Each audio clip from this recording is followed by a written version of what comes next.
जय श्री कृष्णा। राधे राधे। आज आप सुनेंगे एक साथ 5 कहानी। इस 5 कहानी को आप लोग जरूर सुने ताकि भगवान आप लोग पर वो प्रसन्न रहे और खुश रहे, आप लोग को आशीर्वाद देते रहे। तो भक्त जनों, बड़े बड़े लोग कहते आए हैं भक्त के बस में है भगवान। यह बात बिल्कुल सच है। अगर हम दिल से उसको मानते हैं तो भगवान हमारे हमेशा साथ रहता है, हर काम में हमारा साथ बैठता है। आपने बहुत कहानी सुनी होगी जिसमें भगवान उनके साथ उनके हर काम में हाथ बटाते हैं। जैसे ब्रह्मानंद गुरु जब सिर पर गट्ठर लेकर आते हैं तो उनका गट्ठर अपने आप उनके सिर से ऊपर उठ कर आता था। उसी प्रकार कृष्णा भक्त जानाबाई जब घर का काम करती थी और काम करते समय भगवान के भजन करती थी, तो जब वो थक जाती थी तो उसका आधा काम खुद भगवान करते थे। इसी तरह नरसी भक्त की बेटी का भात भगवान खुद आकर भरते हैं। दोस्तों, भगवान तो हमेशा हमारे साथ है, बस वो तो हमारी श्रद्धा देखता है कि कितनी है। ऐसी ही घटना आज एक बुढ़िया की मैं आपको बताती हूँ। एक बुढ़िया गुरु गोरखनाथ के दर्शन करने आती है। जाते समय एक दुकानदार की दुकान से वो गुरु गोरखनाथ की मूर्ति चोरा लेती है। जब वो मूर्ति चोरा कर थोड़ी दूर चलती है तो उसकी आत्मा उसे कोसती है और वो आगे नहीं चल पाती है। वो वापस दुकानदार के पास जाती है और कहती है, बेटा मुझे माफ कर दो, मैंने तेरी दुकान से ये मूर्ति चुरा ली थी, मुझे कोई भी सजा दो पर मुझे माफ कर दो। दुकानदार कहता है, तुम मेरी माँ के समान हो, मैं तुम्हें क्या सजा दे सकता हूँ। साजा देने वाले तो गुरु महाराज है। जब तुम यह मूर्ति चुरा कर ले गई थी तो तुम्हारा बटवा यही रह गया था जिसमें 2000 रुपये थे। उसकी कृपा हो तो कोई किसी का कुछ नहीं बिगाड़ सकता है। उसके बाद बुढ़िया माँ कहती है, मैं ये पैसा तुझसे नहीं लूंगी, ये पैसा तेरे है। मुझे आज मेरे गुरुजी मिल गया है। वो बहुत खुश होती है और घर चली जाती है। वो हर रोज खाना खाने से पहले गुरु गोरखनाथ को खाना खिलाती है, नहलाती है, कपड़े बदलती है, हर रोज ऐसे ही पूजा करती है। एक दिन वो बीमार हो जाती है और अपनी बहू को गुरु की सेवा करने को कहती है।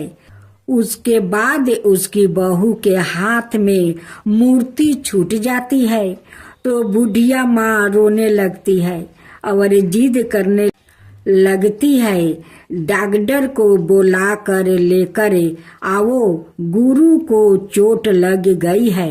जब वो बहुत समझने के बाद भी नहीं मानती, उसका वहम खत्म करने के लिए उसका बेटा डॉक्टर को बुला कर लाता है। डॉक्टर आता है और जब वो उसका वहम मिटाने के लिए मशीन लगा कर देखता है तो मूर्ति का दिल धड़कने लगता है। डॉक्टर बहुत घबरा जाता है और बार बार मशीन लगाकर देखता है, तभी भी ऐसे ही धक धक की आवाज आती है। डॉक्टर बहुत घबरा जाता है और बुढ़िया माँ के चरणों में पड़ जाता है।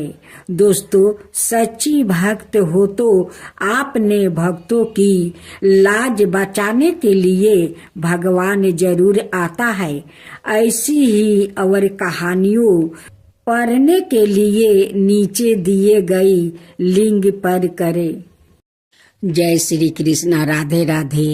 अब आप सुनेंगे कृष्णा बाई की कथा, श्री कृष्णा और उनकी भक्त की कहानी।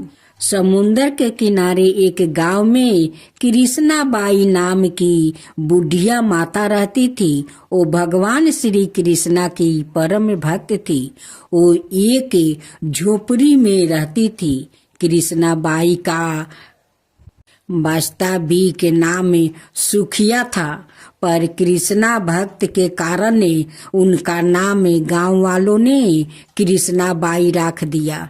घर घर में झाड़ू पोछा बर्तन और खाना बनाना ही उनका काम था। कृष्णा बाई रोज फूलों की माला बनाकर दोनों समय श्री कृष्णा जी को पहनाती थी और घंटों कान्हा से बात करती थी। गांव के लोग वही सोचते थे कि बुढ़िया पागल है। एक रात श्री कृष्णा जी ने अपनी भक्त कृष्णा बाई से यह कहा कि कल बहुत बड़ा भूचाल आने वाला है, तुम यह गांव छोड़कर दूसरे गांव चली जाओ। अब क्या था, मालिक का आदेश था। कृष्णा बाई ने अपना सामान इकट्ठा करना शुरू किया और गांव वालों को बताया कि कल सपने में कान्हा आए थे और कह रहे थे कि बहुत प्रलय होगा, गांव छोड़कर पास के गांव में चली जा। अब लोग कहाँ उस बुढ़िया पागल की बात मानने वाले थे। जो सुनता वही जोर जोर ठहाके लगाता। इतने में बाई ने एक बैलगाड़ी मंगवाई और अपने कान्हा की मूर्ति ली और सामान की गठरी बांधकर गाड़ी में बैठ गई और लोग उसकी मूर्खता पर हंसते रहे। बाई जाने लगी। अपने गांव की सीमा पार कर आगे गांव में प्रवेश करने ही वाली थी कि उसे कृष्णा की आवाज आई, अरे पगली, जा अपनी झोपड़ी में से ओ सुई ले आ जिसे तू माला बनाकर मुझे पहनाती है। यह सुनकर बाई बेचैन हो गई और तड़प गई कि मुझसे यह भारी भूल कैसे हो गई। अब मैं कान्हा की माला कैसे बनाऊंगी। उसने गाड़ी वाले को वहां रोका और बदवा से अपने झोपड़ी की तरफ भागी। गांव वालों उसके पागलपन को देखते और खूब मजाक उड़ाते रहे। बाई ने झोपड़ी के तिनकों में से फंसी हुई सुई को निकाला और फिर पागलों की तरह दौड़ते हुए गाड़ी के पास आई। गाड़ी वाले ने कहा कि बाई, तू क्यों परेशान है, कुछ नहीं होना। बाई ने कहा, अच्छा अब चले। अरे जल्दी से अपने गांव की सीमा पार कर। गाड़ी वाले ने ठीक ऐसे ही किया। अरे यह क्या, जैसे ही सीमा पार हुई पूरा गांव ही समुंदर में समा गया। सब कुछ जल मगन हो गया। गाड़ी वाला भी अटूट कृष्णा भक्त था। यने कने पराकरण भगवान ने उसकी भी रक्षा करने में कोई विलंब नहीं किया। इस कहानी से हमें यह शिक्षा मिलती है कि प्रभु जब अपने भक्त की मात्रा एक सुई तक की इतनी चिंता करते हैं तो वो भक्त की रक्षा के लिए कितना चिंता होते होंगे।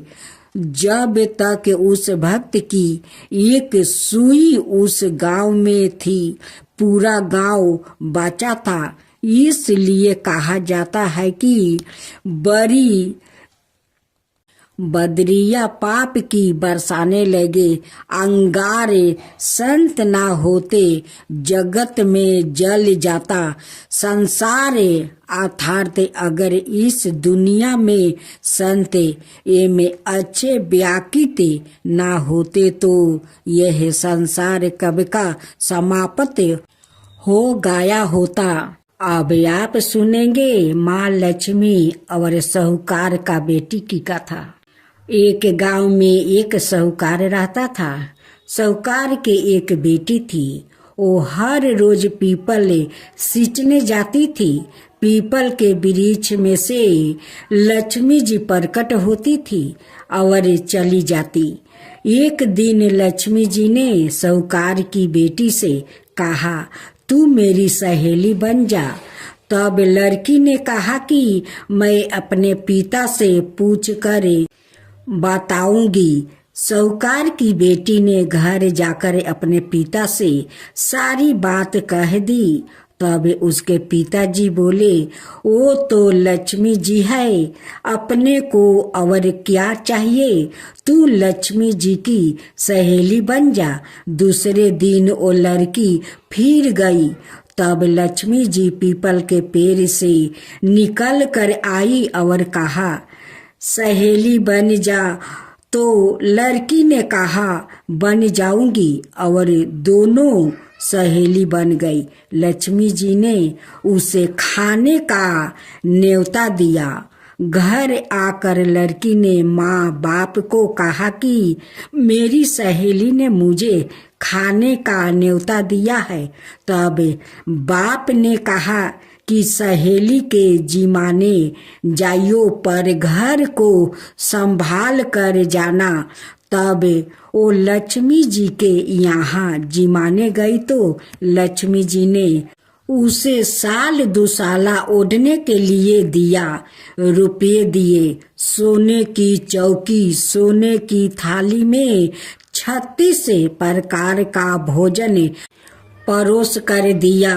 भोजन कर जब वो जाने लगी तो लक्ष्मी जी ने पाला पकड़ लिया और कहा कि मैं भी तेरे घर भोजन करने जाऊंगी।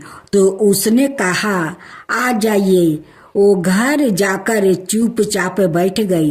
तब बाप ने पूछा कि बेटी, सहेली के यहाँ भोजन कर आ गई और तू उदास क्यों बैठी है? तो उसने कहा, पिताजी, मेरे को लक्ष्मी जी ने इतना दिया, अनेक प्रकार के भोजन कराया, परंतु मैं कैसे भोजन कराऊंगी? अपने घर में तो कुछ भी नहीं है। तब उसके पिता ने कहा कि गोबर मिट्टी से चौका लगाकर घर की सफाई कर लो। 4 मुख वाला दिया जलाकर लक्ष्मी जी का नाम लेकर रसोई में बैठ जाना। लड़की सफाई करके लड्डू लेकर बैठ गई। उसी समय एक रानी नहा रही थी। उसका 9 लाखा हार चील उड़ कर ले आई और उसके घर वो 9 लाखा हार डाल गई और उसका लड्डू ले गई। बाद में वो हार को तोड़ कर बाजार में गई और सामान लाने लगी। तो सोनार ने पूछा कि क्या चाहिए? तब उसने कहा कि सोने की चौकी, सोने का थाल, साल दुसाला दे दो, मोहर दे दो और समगरी दे दो, 36 प्रकार का भोजन हो जाए, इतना सामान दे। सारी चीजें लेकर बहुत तैयारी करी और रसोई बनाई। तब गणेश जी से कहा कि लक्ष्मी जी को बुलाओ। आगे आगे गणेश जी और पीछे पीछे लक्ष्मी जी आई। उसने फिर चौकी डाल दी और कहा, सहेली चौकी पर बैठ जाओ। जब लक्ष्मी जी ने कहा, सहेली चौकी पर तो राजा रानी के भी नहीं बैठी, किसी के भी नहीं बैठी, तो उसने कहा कि मेरे यहाँ तो बैठना पड़ेगा। फिर लक्ष्मी जी चौकी पर बैठ गई। तब उसने बहुत खातिर की। जैसे लक्ष्मी जी ने करी थी वैसे ही उसने करी। लक्ष्मी जी उस पर खुश हो गई। घर में खूब रुपया एम लक्ष्मी हो गई। साहूकार की बेटी ने कहा, मैं अभी आ रही हूँ, तुम यही बैठा रहना। और वो चली गई। लक्ष्मी जी गई नहीं और चौकी पर बैठी रही। उसको बहुत दौलत दी। हे लक्ष्मी जी, जैसा तुमने साहूकार की बेटी को दिया वैसा ही सबको देना। कहते सुनते हुंकार भरते अपने सारे परिवार को दिए। पीहर में देना, ससुराल में देना, बेटे पोते को देना। हे लक्ष्मी माता, सबका कष्ट दूर करना, दरिद्रता दूर करना, सबकी मनोकामना पूर्ण करना। माँ लक्ष्मी की जय हो, माँ लक्ष्मी की जय हो। गणेश भगवान आप सुने माँ तुलसी की कथा। भगवान विष्णु ने जब श्री कृष्ण रूप में अवतार लिया, तब रुक्मिणी और सत्यभावना उनकी पटरानी हुई। सत्यभावना पूर्व जन्म में एक ब्राह्मण की पुत्री थी। युवावस्था में ही एक दिन उनके पति और पिता को एक राक्षस ने मार दिया। कुछ दिनों तक ब्राह्मण की पुत्री रोती रही।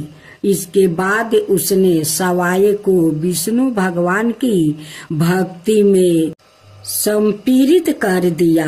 वो सभी एकादशी का व्रत रखती और कार्तिक मास में नियम पूर्वक सूर्योदय से पूर्व स्नान करके भगवान विष्णु और तुलसी की पूजा करती थी। बुढ़ापा आने पर एक दिन जब ब्राह्मण की पुत्री डुबकी लगाई, तब बुखार से कांपने लगी और गंगा तट पर उसकी मृत्यु हो गई। उसी समय विष्णु लोक से एक विमान आया और ब्राह्मण की पुत्री का दिव्या शरीर विमान में बैठाकर विष्णु लोक पहुंचाया गया। जब भगवान विष्णु ने कृष्ण अवतार लिया, तब ब्राह्मण की पुत्री ने सत्या भावना के रूप में जन्म लिया। कार्तिक मास में दीपदान करने के कारण सद्भावना को सुख और संपत्ति प्राप्ति हुई। नियमित तुलसी में जल अर्पित करने के कारण सुंदर वाटिका का सुख मिला। शास्त्रों अनुसार कार्तिक मास में किए गए दान पुण्य का फल व्यक्तियों को अलग जन्म में अवश्य प्राप्ति होता है।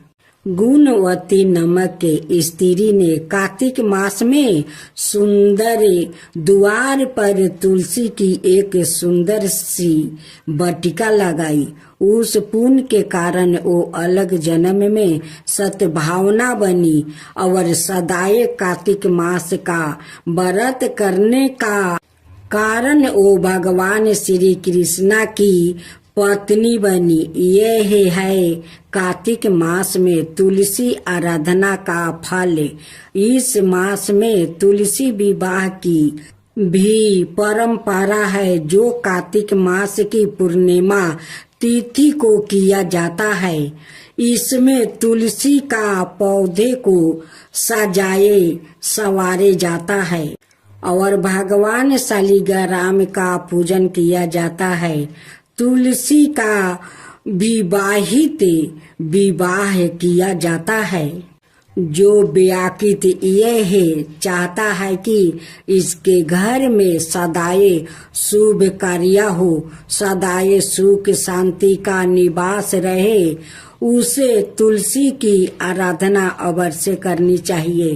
कहते हैं कि जिस घर में शुभ कर्म होते हैं वहाँ तुलसी हरी भरी रहती है और जहाँ अशुभ कर्म होते हैं वहाँ तुलसी कभी भी हरी भरी नहीं रहती है। तुलसी हमारी आस्था है और श्रद्धा की प्रतीक है और अपरिमित औषधियों गुणों से युक्त भी। बरस भर तुलसी में जल अर्पित करना और संध्या काल तुलसी के नीचे दीप जलाना अत्यंत श्रेष्ठ माना जाता है। कार्तिक मास में तुलसी के समीप दीपक जलाने से मनुष्य अनंत पुण्य का भागी बनता है। इस मास में तुलसी के समीप दीपक जलाने से व्याकृत को साक्षात लक्ष्मी की कृपा प्राप्ति होती है, क्योंकि तुलसी में साक्षात लक्ष्मी का निवास माना गया है। अब माँ तुलसी का दूसरा अध्याय। एक बार राधा जी सखी से बोली, सखी तुम श्री कृष्णा की प्रसन्नता के लिए किसी देवता की ऐसी पूजा बताओ जो परम सौभाग्यवती हो। तब समस्त सखियों में श्रेष्ठ चंद्र नाना ने अपने हृदय में एक क्षण तक कुछ विचार किया, फिर बोली, राधे परम सौभाग्यदायक और श्री कृष्णा की भी प्राप्ति के लिए वरदायक व्रत है तुलसी की सेवा।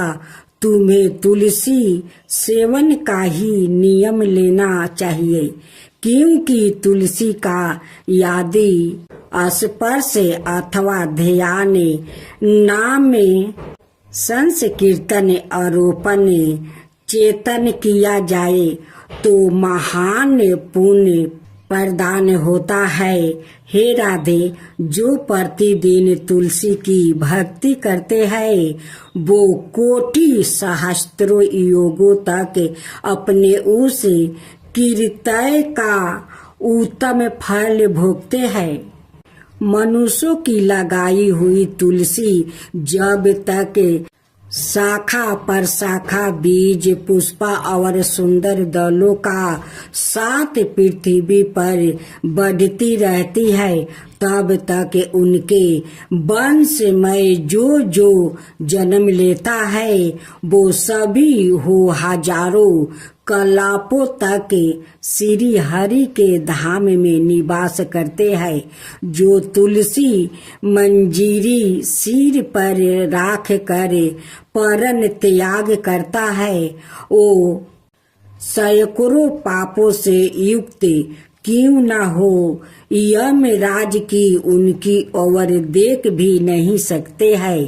इस प्रकार चंद्र नाना की कही बात सुनकर परमेश्वरी श्री राधा ने साक्षात श्री हरि को संतोष करने वाले तुलसी सेवन का व्रत आरंभ किया और केतकी वन में 100 हाथ गोलाकार भूमि पर बहुत ऊंचा और अत्यंत मनोहर श्री तुलसी का मंदिर बनवाया, जिसकी दीवार सोने की जोड़ी थी और किनारे किनारे पद्म राग मणि लगाई थी।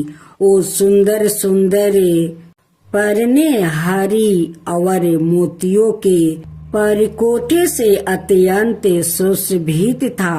उसके चारों ओर परिक्रमा के लिए गली बनाई गई थी, जिसकी भूमि चिंतामणि से मंडित थी। ऐसे तुलसी मंदिर के मध्यम भाग में हरे फलों से सुशोभित तुलसी की स्थापना करके श्री राधा ने अभिजीत मुहूर्त में उनकी सेवा आरंभ किया। श्री राधा जी ने आश्वासन शुक्ला पूर्णिमा से लेकर चैत्र पूर्णिमा तक तुलसी सेवन व्रत का अनुष्ठान किया। व्रत आरंभ करने के उन्होंने प्रति मास पृथक पृथक रस से तुलसी को सींचा।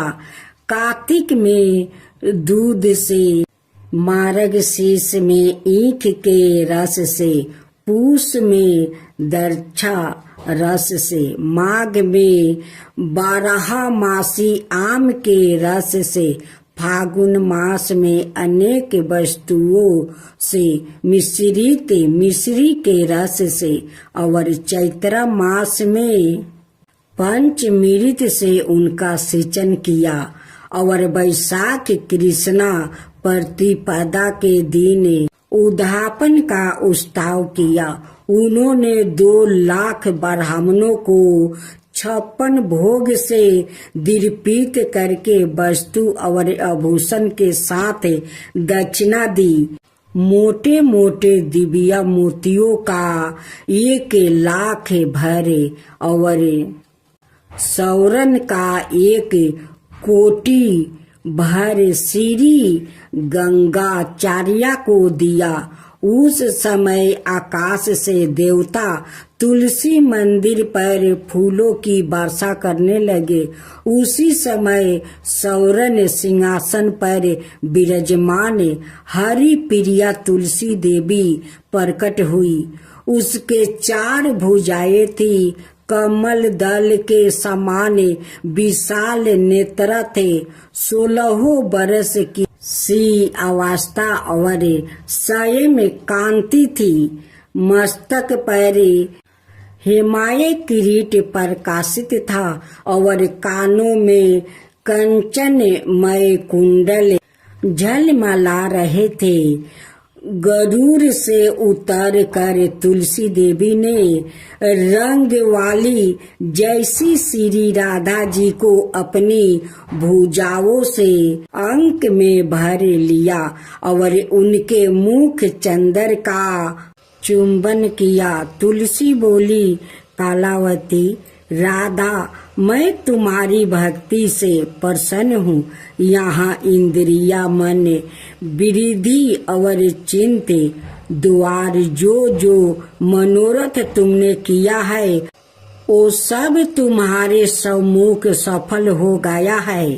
इस प्रकार हरि प्रिया तुलसी को प्रणाम करके वृष भानु नंदिनी राधा ने उससे कहा, देवी, गोविंद का उगल चरणों में मेरी आहुति की भक्ति बनी रहे। तब तथास्तु कहकर हरि प्रिया अंतर्ध्यान हो गई। इस प्रकार पृथ्वी पर जो मनुष्य श्री राधिका का इस विचित्र उपाख्यान को सुनता है वो भगवान को पाकर कृतार्थ हो जाता है। अब माँ तुलसी का 3रा अध्याय। कार्तिक महीने में एक बुढ़िया माई तुलसी जी को सिंचती और कहती,